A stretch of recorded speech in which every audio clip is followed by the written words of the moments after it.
नेपाल सरकारले हालै कार्यान्वयनमा ल्याएको हप्तामा 2 दिन सार्वजनिक बिदा दिने नीतिसँगै स्वास्थ्य क्षेत्रमा पर्न सक्ने प्रभाव र सेवा प्रभावबारे स्वास्थ्य तथा जनसङ्ख्या मन्त्रालयले आफ्नो आधिकारिक धारणा सार्वजनिक गरेको छ।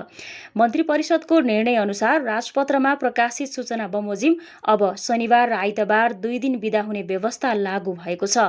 यसै सन्दर्भमा मन्त्रालयले बिरामीको उपचारमा कुनै बाधा नपुगोस् भन्ने उद्देश्यले नयाँ कार्यविधि र निर्देशन जारी गरेको हो। मन्त्रालयका प्रवक्ता डाक्टर प्रकाश बुढाथोकीद्वारा जारी विज्ञप्ति अनुसार आइतबारको बिदाको दिन पूर्व निर्धारित शल्यक्रिया लगायतका सेवाहरूलाई बिरामीको सहजता हेरेर पुनः तालिका मिलाउन निर्देशन दिएको छ। यद्यपि अस्पतालका संवेदनशील विभागहरू जस्तै अन्तरङ्ग र आकस्मिक सेवाहरू भने बिदाको दिन पनि 24 घण्टा साविक बमोजिम नै सुचारू रहनेछन्। यो व्यवस्थाले स्वास्थ्य कर्मीहरूको कार्यबोझ र मनोबललाई सन्तुलनमा राख्न सहयोग पुग्ने विश्वास मन्त्रालयले लिएको छ।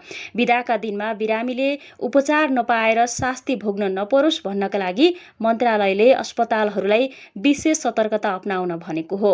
अस्पतालमा उपलब्ध हुन नसक्ने सेवाका लागि बिरामीलाई नजिकैको अर्को उपयुक्त अस्पतालमा सहजै रेफर गर्ने व्यवस्था मिलाउन र एम्बुलेन्सहरूलाई जुनसुकै बेला तयार अवस्थामा राख्न निर्देशन दिएको छ। साथै बिदाको दिन अस्पतालबाट कुन कुन सेवा प्राप्त गर्न सकिन्छ भन्ने जानकारी सर्वसाधारणले सजिलै पाउने गरी वेबसाइट र सूचना पाटीमा राख्न अनिवार्य गरिएको छ।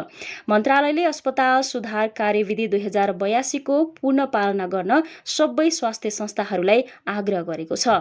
आगामी दिनमा संगठन तथा व्यवस्थापन सर्वे सम्पन्न भएपछि स्वास्थ्य सेवालाई अझ सुदृढ, वैज्ञानिक र परिमार्जित गर्दै लगिने प्रतिबद्धता पनि विज्ञप्तिमा जनाइएको छ।